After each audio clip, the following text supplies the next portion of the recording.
What up, though, y'all? It's Chris. Good morning, my patriots. It's a great day, the morning after the election. See, I'm out here representing. Um, I feel really good about the next 4 years coming.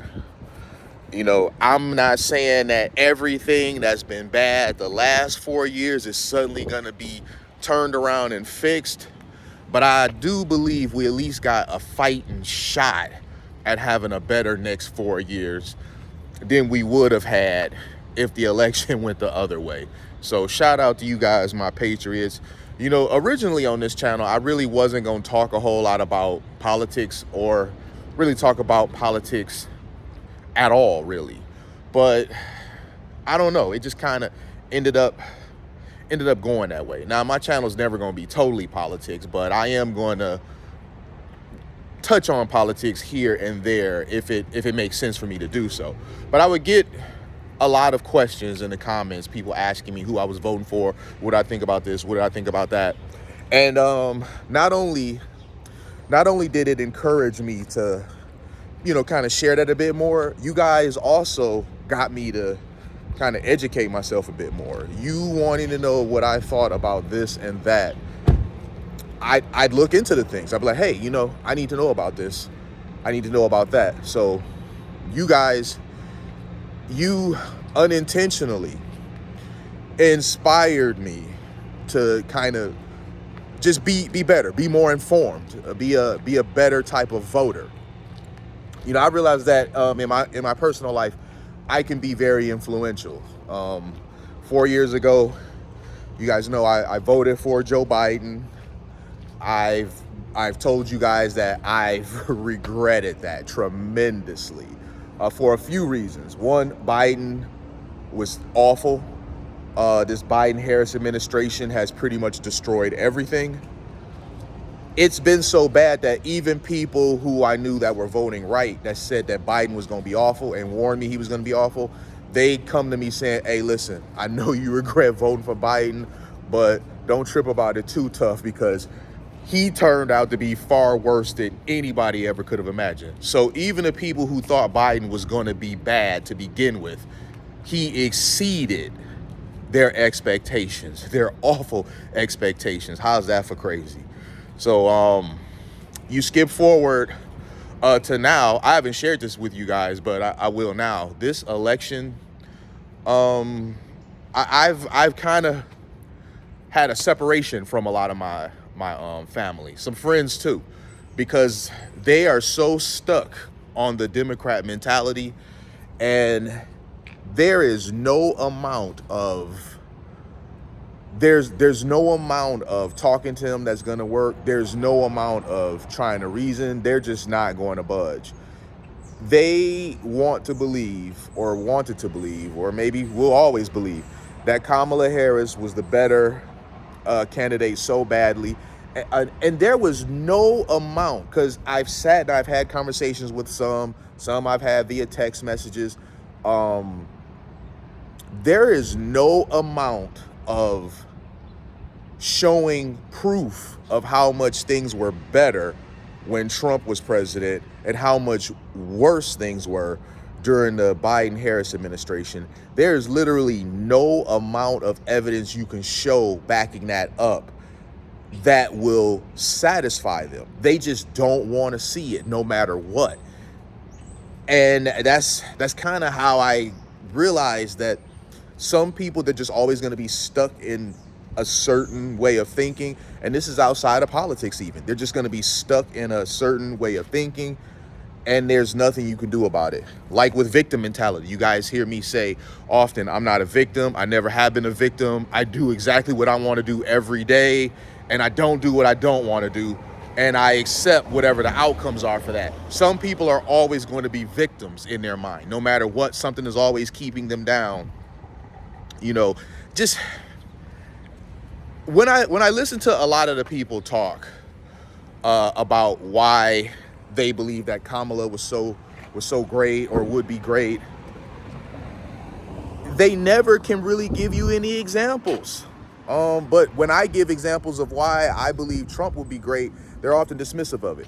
I'm just like, listen, if you have a daughter out there, you don't want her having to compete against boys in sports. That's insanity. If you are a taxpayer, which, I'm sure all of you are, you don't want to be paying taxes for migrants to get EBT benefits and live in hotels while you're struggling to feed your own family. Like, that's also insanity. Also, if you're a taxpayer, this whole idea of prisoners getting gender surgery. I mean, how crazy is that? And this is what Kamala was talking about, that prisoners. And I'm like, lady, where did this even come from? Did you just sit around and come up with every ridiculous idea you possibly can and then jumped on an interview, which she doesn't like talking outside of a prompter, but when she would get off of a prompter, she dropped some bombs. And one of them was the whole thing with prisoners getting gender affirming surgery on tax dollars. This is just crazy.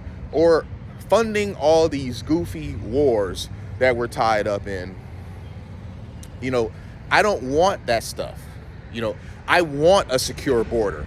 I don't want a country that's overran with migrants, people over here committing crimes that don't even belong over here. I don't want these. And when I point these things out, it's like they just cannot see it or will not see it. There's no case you can make that will get through to them. It's impossible.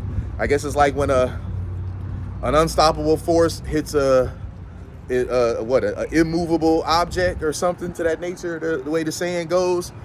You're not going to budge on your beliefs. They're not going to budge on their beliefs. And it just is what it is. And when that happens, oftentimes the relationship suffers. Or you become an outcast. In the case of me, I became an outcast. Like, I have some family in California. I love them dearly. I talk to them regularly. But in many cases, and I express this because they've been living in California for the last decade and a half, it just be seeming like it's them versus me on everything politics. I know we're going to disagree. No matter what it is, I know we're going to disagree because it's almost like living in California, they've been indoctrinated to a certain extent to think a certain way. Like, when it's some woke ideology, I can count on them to lean in the direction of it. And I'm not happy about things being this way. It actually saddens me because, their family, you love them, you care about them, and you want what's best for them. So when they say some of these talking points that aren't factual, and they're arguing from a place of emotion instead of logic and reasoning, it's really saddening. I've had one family member bring up how Trump said, grab them by their privates, as if that inherently undermines that he was good for the country for the 4 years that he was in office. Okay, he said it. I'm pretty sure I've said something similar. All right, so does that suddenly make me a bad person or make me not capable of doing my job? No. So here we are, but things are looking positive. If you're a person like myself, well, like us, if you're watching this video, you probably are the same mentality as I am. Trump was good for this country during those 4 years. He's going to be good for this country the next 4 years. For us, this is a joyous occasion. It's unfortunate that, a lot of our close friends and family, they're not going to feel the same way. But maybe in time, they'll soften on the idea. A lot of these folks, including my family in California, they just have to be saved from themselves. I could go into a lot more, but I'm gonna leave it there with y'all. I got to get out here and get an oil change and get to the gym, man. But I had to get some steps in first before I hit the gym up. I appreciate y'all as always, man. Shout out to y'all, my subscribers. The count still is growing up. 5,000 by the end of the year. Let's go. Holla at y'all later. Peace.